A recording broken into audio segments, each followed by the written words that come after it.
pasamos por esas y seguiremos pasando por más, porque lo primero que dicen no es que uno se esté embolsando el dinero, pero no, para la gloria del Señor, puedo levantar mis manos santas delante de Dios, que nunca he andado detrás de nadie ni del dinero de nadie, y nunca le he quitado el dinero a nadie, ni le he robado, ni le he pedido prestado y no le he pagado, porque siempre he creído que si esta es la casa de Dios, Dios es el que la debe sostener. Siempre he creído eso. Y que si yo soy hijo de Dios y Él me llamó, Él me va a sostener. Y así ha sido y así será y seguirá siendo así. Porque Dios es grande en misericordia y amor. Amén. Vamos a la predicación. Me estoy desviando. Dice, Jesús dijo, estas cosas os he hablado. Estas cosas ya se las dije para que tengan paz. ¿Y qué cosas habló Dios para tener paz?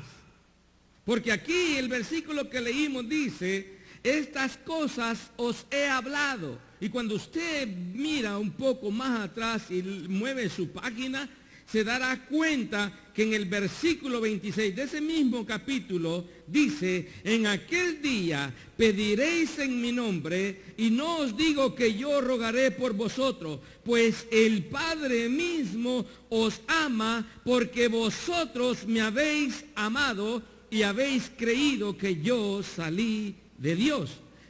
Dice, en aquel día pediréis en mi nombre. Y todo lo que hemos pedido en el nombre del Señor, el Padre lo ha concedido. El Padre lo ha dado para glorificar a Jesús, para glorificar al Señor. Habló muchas cosas. Sería imposible decir todo lo que habló porque no abarca solamente el capítulo 16. Jesús viene hablando desde el capítulo 13 en adelante. Y cada cosa que Él habló es un mensaje.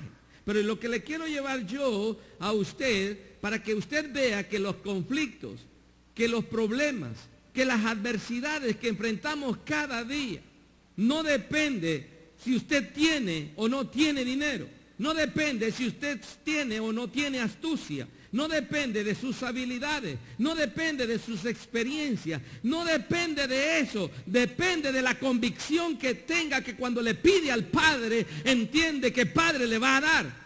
Cuando usted tiene convicción de que Dios existe y que Dios es el que provee y que Dios es el que da y que Dios es el que hace y lo que usted puede hacer lo hace y lo que no puede hacer pues entonces se lo deja a Dios y tiene esa convicción, téngalo por seguro que Dios le va a abrir las puertas de los cielos. Dios le va a dar a usted porque usted está creyendo de que Jesús es el Hijo de Dios y dice aquí que todo lo que pidiéramos al Padre. Ahora, escuche, hay una lectura cuando Pablo enfoca y dice, si el Padre no escatimó ni siquiera a su propio Hijo y nos lo entregó, ¿cómo no nos entregará en Él todas las cosas? Y no estoy hablando de prosperidad, estoy hablando de la base fundamental de cómo resolver la situación. ¿Por qué? Porque debemos entender dos cosas. Mire, los problemas tienen su origen y tienen su raíz. Los conflictos tienen su raíz, tienen su base, tienen su estructura, de dónde es que nacen, de dónde es que salen. Las enfermedades tienen su base, tienen su raíz, de dónde es que provienen. En fin, cada cosa, cada adversidad, cada conflicto, cada problema tiene una raíz. Y todas las raíces de los problemas, las necesidades, las circunstancias negativas, tienen que ver con el ámbito espiritual. Si usted no lo sabía. Porque cuando usted analiza y pregunta, ¿dónde comenzaron? ¿O dónde comenzó? ¿O dónde se inició el pecado? La gente siempre dice, en el Edén. Muchos dicen así, yo decía también en el Edén. Pero cuando yo voy a la Biblia me enseña que el pecado se inició en el cielo. Se inició en el mundo espiritual. Se inició con Satanás, se rebeló contra Dios.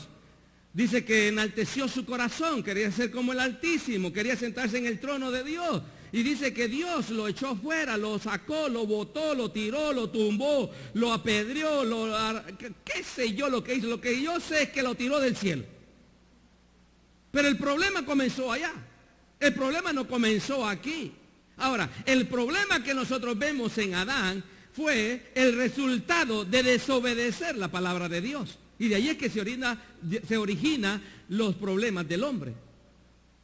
Porque Dios le había dado una palabra a la mujer y al hombre, pero al desobedecer la palabra, las consecuencias de la desobediencia de la palabra de Dios fueron los que acarrearon todos los problemas que hoy en día enfrentamos. Pero si nosotros analizamos, la raíz se dio en el cielo, la raíz se da en el mundo espiritual, la raíz del problema se da más que todo en lo espiritual y nosotros lo vemos en lo natural. ¿Cuándo? Cuando desobedecemos la palabra de Dios. Porque la palabra de Dios está estipulada precisamente para que vivamos en este mundo con un cuerpo natural, pero dirigidos en el Espíritu para saber que somos seres espirituales, dirigidos por Dios, hijos de Dios, para la gloria de Dios y establecidos por Dios para que Dios sea todo en todo, dice la Biblia. Entonces, ¿qué quiere decir? Que si nosotros comenzamos a enfocar los problemas en un sentido natural, vamos a crear el problema, o lo hacemos más fuerte, o lo hacemos más grande, o lo resolvemos a media, pero nunca tendrá el fin que queremos. Porque el fin no está allí, el fin va más allá, traspasa lo natural. Dice el apóstol Pablo, hablándole a la iglesia de Galacia, le dice, porque nuestra lucha no es contra sangre ni carne, sino contra principados y potestades, contra gobernadores, dice, y huestes de maldad que habitan en las regiones celestes. De ahí es que provienen nuestros problemas. De ahí es que viene la solución. Cuando nosotros desobedecemos la palabra de Dios, que es espíritu, por cuanto Jesús dijo, la palabra que yo os he dado es espíritu y es vida. Cuando nosotros desobedecemos la palabra de Dios, actúa como un boomerang, porque rompe el espacio espiritual, y entonces los espíritus inmundos se dan cuenta de que usted no está caminando bajo la palabra de Dios, y entonces dice, ahí va un candidato porque está desobedeciendo a Dios. Entonces nosotros podemos intervenir en esa desobediencia. ¿Me estoy explicando? Los problemas de nosotros muchas veces son ¿cómo se dice? La consecuencia de nuestras malas decisiones.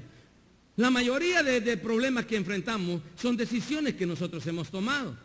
Pero siempre buscamos a alguien que lo culparlo para que él se cargue con el problema, porque no nos queremos hacer responsables de la decisión que tomamos. Siempre buscamos a alguien. Usted siempre va a ver a la gente. Hay gente, gracias a Dios no hay aquí, pero hay gente que siempre está diciendo, es que si hubiera sido así, si hubiera sido allá, si hubieran hecho esto, si hubiera sido lo otro, a mí no hubiera pasado esto. Pero el problema no está allí, el problema está aquí, dentro del corazón de las personas, cuando no aceptan su responsabilidad. Tienen un espíritu de evadir la responsabilidad. ¿Me estoy explicando?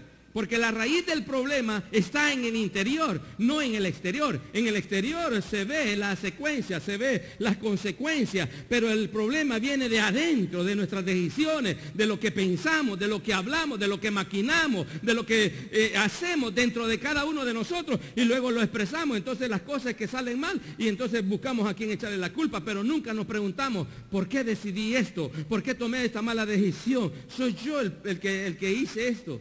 Es muy rara la persona que lo hace. ¿Qué fue lo primero que hizo Dios con Adán? ¿No lo confrontó? ¿Dónde estás?, le preguntó. ¿Por qué lo quería confrontar? Para que se hiciera responsable de lo que había hecho. Y él dice, oí tu voz y me escondí. Mire la reacción que tiene la gente cuando no enfrenta su realidad, cuando no quiere enfrentar su problema, cuando no quiere enfrentar su responsabilidad delante de Dios. Me escondí, dice. Mucha gente se esconde y ocupa a los demás para esconderse, pero nunca para dar la cara. Siempre es fulano. Si no hubiera sido fulano. Me recuerdo cuando estaba en la secundaria. Íbamos a hacer nuestros exámenes finales para graduarnos ya de bachiller. Y no pasaba